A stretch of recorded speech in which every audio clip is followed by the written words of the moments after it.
बहुत सारे जो हमारे 10th के विद्यार्थी हैं, अब एग्ज़ाम नज़दीक आने वाले हैं, तो इसीलिए मैंने कुछ 50 क्वेश्चन 50 क्वेश्चन ऑब्जेक्टिव जो लेके आए हैं, क्योंकि ग्रामीण क्षेत्र में रहने वाले बच्चे और जो भी कहीं भी रहने वाले बच्चे, खासकर ग्रामीण क्षेत्र के इसलिए नाम हम लेते हैं क्योंकि हम उन्हीं से जुड़े हुए हैं। कई कुछ बच्चे जो हैं बहुत टेंशन में रहते हैं कि नज़दीक आ गया है, हम कैसे मैट्रिक का एग्ज़ाम और ख़ासकर जो ऑब्जेक्टिव है कैसे हम इसको बनाएं। तो वो बनाने का तरीका और साथ में एक सब ऑब्जेक्टिव जो है विषय वस्तु के अनुसार हम लेके आए हैं 50 क्वेश्चन, जो कि आपको बहुत अच्छा लगेगा। हम समय को मैंने कि नहीं ज़्यादा गवाते हैं और शुरू करते हैं। पहला क्वेश्चन आपको समझ में आ जाएगा। निम्नलिखित में कौन परिमेय संख्या है? जैसे कि हम जानते हैं कि परिमेय संख्या किस रूप में रहना चाहिए। हमारा जो परिमेय संख्या है हमारा P/Q के रूप में रहना चाहिए, P/Q के रूप में रहना चाहिए। तो देखते हैं P/Q परिमेय संख्या क्या है? वह संख्या है जो P/Q के रूप में हो और Q = 0। जब ये है परिमेय संख्या तो इसका मतलब हम देखते हैं इस रूप में कौन आ सकता है। PQ क्या होना चाहिए? पूर्णांक होना चाहिए। ठीक है, देखते हैं आगे। √7 क्या है? अपरिमेय संख्या है, क्योंकि ना ही इसका पूर्ण वर्ग हो पाएगा, ना ही इसका क्या बोलते हैं P/Q के रूप में हम इसको लिख सकते हैं। तो √7 + √7 ये हमारा क्या हो गया? परिमेय संख्या नहीं है, ये है अपरिमेय संख्या। चलिए ध्यान से देखिए। अब बी नंबर देखिए। बी नंबर हम देख रहे हैं √25 का वर्गमूल कितना होता है? 5, पर उसके साथ जुड़ा हुआ √3 कि हमने ये देख लिया कि हमारा जो है √25 और प्लस है हमारा √7, तो 25 का वर्गमूल होता है 5 और प्लस √7। √7 का √7 होगा क्योंकि इसका पूर्ण वर्गमूल नहीं होगा, पूर्ण वर्ग नहीं होगा, जो भी बोले वर्गमूल बोले या पूर्ण वर्ग बोले। तो 5 + √7 मतलब परिमेय प्लस अपरिमेय, ये हमारा है परिमेय और ये हमारा है अपरिमेय। तो परिमेय प्लस अपरिमेय हमेशा देगा अपरिमेय, तो हमारा ये ऑप्शन नहीं होगा क्योंकि हमसे पूछ रहा परिमेय कौन है। ठीक है, आगे चलते हैं नेक्स्ट ऑप्शन की ओर। सी नंबर ऑप्शन है कि 1/√4। 1/√4 को हम देखते हैं कि 1/√4, √4 मतलब 4 का वर्गमूल कितना हो सकता है? 2, तो 1/2। देखिए साफ दिख रहा है कि ये P/Q के रूप में है, P/Q के रूप में है, तो इसका मतलब ये क्या है? परिमेय संख्या। तो सही ऑप्शन हमारा क्या होगा? सही ऑप्शन होगा हमारा सी नंबर, है ना। चलिए डी नंबर क्यों नहीं होगा? क्योंकि √9 का जो वर्गमूल होता है वो 3 होता है। 3 तो होता है, सही है, लेकिन उसके साथ हमारा क्या जुड़ा हुआ है? हमारा जुड़ा हुआ है √3, तो ये हमारा हो गया 3√3। तो परिमेय गुना अपरिमेय हमेशा अपरिमेय देता है, तो ये नहीं होगा ऑप्शन, ऑप्शन नंबर सी होगा। चलिए पकड़ में आ गया कि जो हमारा पूर्ण वर्गमूल होगा वो हमारा ही परिमेय संख्या होगा, है ना, समझ में आ गया।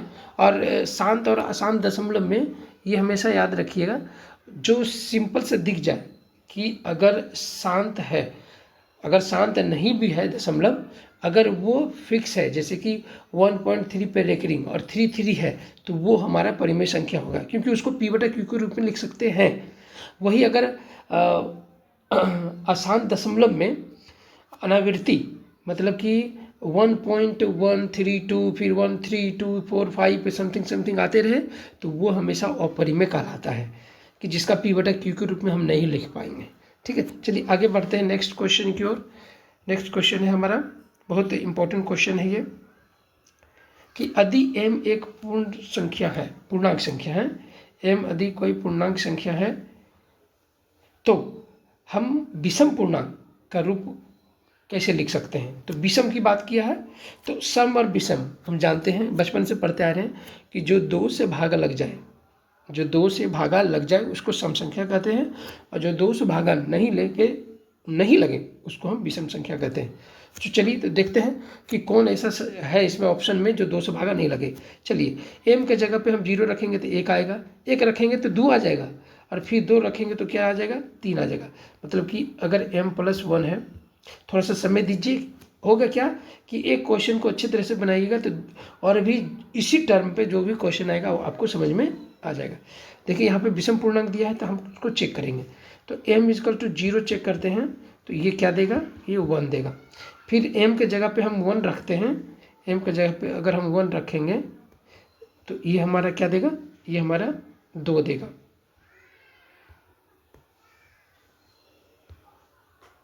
तो देगा उसी तरह 1 2 3 आते रहेगा। तो इसका मतलब कि जब 0 रखे तो 1 आया, 1 2 3 मतलब ये नेचुरल नंबर आ रहा है, मतलब प्राकृतिक संख्या आ रहा है m के जगह पे रखने पे, है ना। 1 रखे तो 2 आया, 2 रखे तो 3 आया, 3 रखेंगे तो 4 आएगा, लगातार आते रहा। तो इसका मतलब ये विषम नहीं है, ये विषम भी नहीं है और सम भी नहीं है, तो ये प्राकृतिक संख्या है, तो ये नहीं होगा।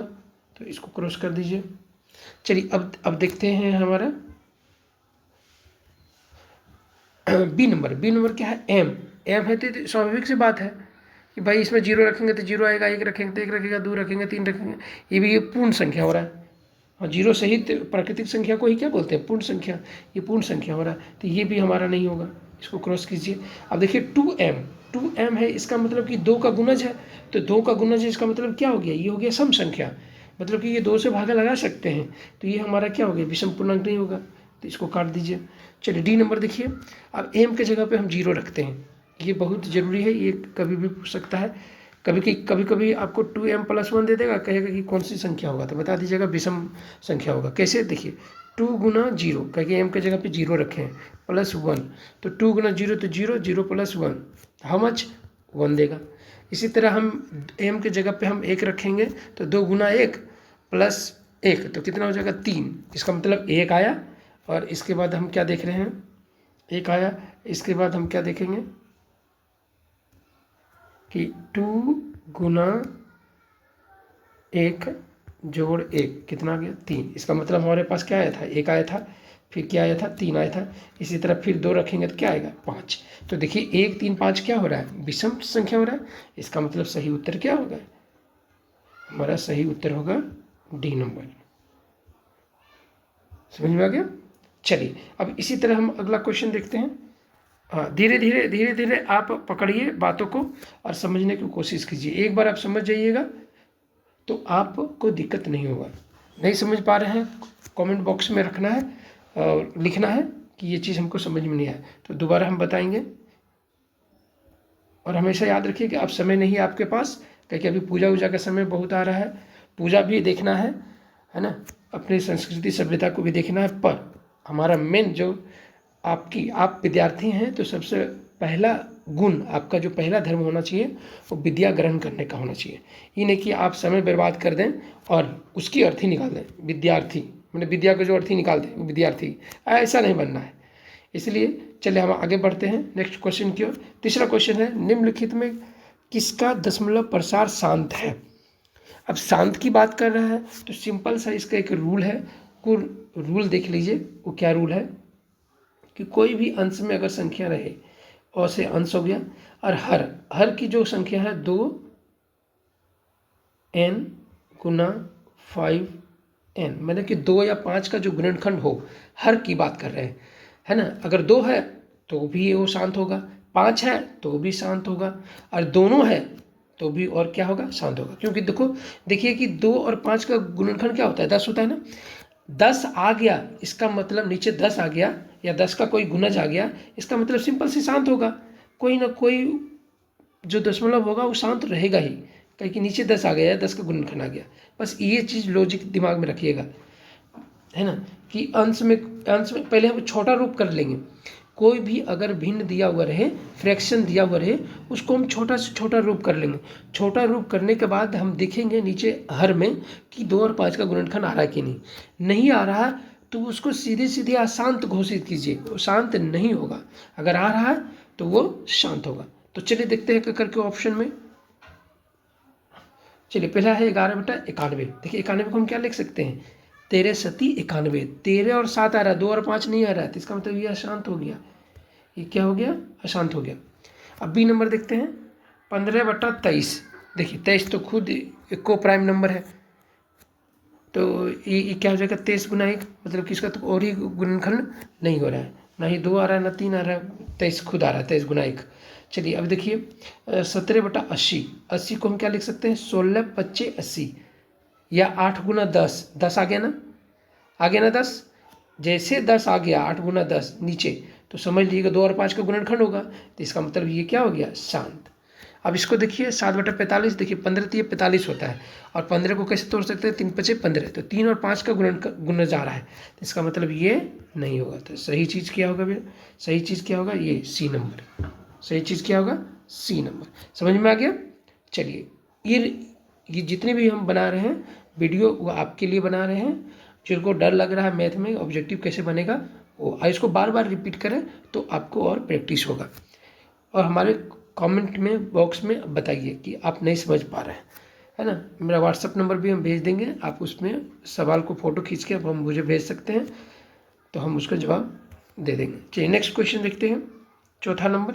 देखिए बहुत ही इंपॉर्टेंट क्वेश्चन है, इसमें हमेशा लोग लड़खड़ाते हैं और डरते हैं और छोड़ के भाग आते हैं, जबकि बहुत ही आसान है।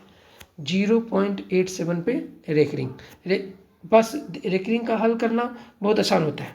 पूरा हम ब्रीफ एथी में नहीं जाएंगे, लॉन्ग में, ब्रीफ में समझना है कि देखिए यहाँ है 0.87। अगर 87 पे पूरा रेकरिंग रहता तो इसको कुछ नहीं है, आपका आंसर होता 87, और दशमलव के बाद जितना रेकरिंग है उतना नीचे 9 लिखा था, लेकिन ऐसा है नहीं। तो आपका कहाँ तक है, आपका है 877 पे रेकरिंग है, तो इसको हम क्या करेंगे, पूरा 87 हम लिख देंगे, जो जितनी अंक होगा उतना हम लिख देंगे, लिख दिए, और जितना पे रेकरिंग नहीं है उसको हम माइनस कर देंगे, कर दिए। और नीचे जितने पे रेकरिंग है उतना 9 लिखिए, और जितना पे रेकरिंग नहीं है उतना 0 लिखिए, ठीक है। चलिए 87 में से 8 घटेगा तो कितना होगा, 79, तो 79/90 कहाँ दिख रहा है, सी नंबर ऑप्शन, है ना। बहुत सिंपल है, फिर से एक बार हम बता देते हैं कि जितना पे रेकरिंग होगा हर में उतना 99 दे देंगे, हाँ बस 99। अगर दशमलव के बाद रेकरिंग नहीं है फिर इसके बाद रेकरिंग है, तो जितना रेकरिंग है उतना 9 लिखेंगे, और जितना रेकरिंग नहीं है उतना 0 लिख देंगे, और जिस अंक पे रेकरिंग नहीं है उसको माइनस कर देंगे अंश में पूरा लिख के, ठीक है ना, जैसे हमने किया है यहाँ पे, ठीक है। चलिए अब आगे बढ़ते हैं, ये बहुत इंपॉर्टेंट क्वेश्चन था। नेक्स्ट क्वेश्चन,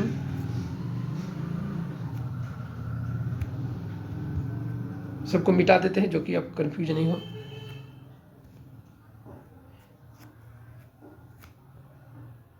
पाँच नंबर क्वेश्चन देखते हैं, ये भी बहुत इंपॉर्टेंट क्वेश्चन है, बच्चे देख के ही डर जाते हैं। जो बच्चे मतलब कम ध्यान देते हैं पढ़ाई में वो डर जाते हैं, जबकि समझ लीजिए वही सबसे पहले उसको बनाना चाहिए। कुछ नहीं, आप 5 जैसे 540 है, 540 का गुणनखंड के रूप में पहले तोड़ लीजिए, अभाज्य गुणनखंड के रूप में, है ना। उसको जैसे हम तोड़ेंगे उसको फैक्टर में 540, अगर नहीं समझ में आ रहा है तो जैसे आप लघुत्तम निकालते हैं ना, 540 को उसी तरह लघुत्तम निकालिए। सबसे पहले क्या कीजिए, जैसे हम 540 किए, 540 को हम 2 से पहले काटें तो 2 दूनी 4, यहाँ 1 बच गया, 2 सती 14, 0।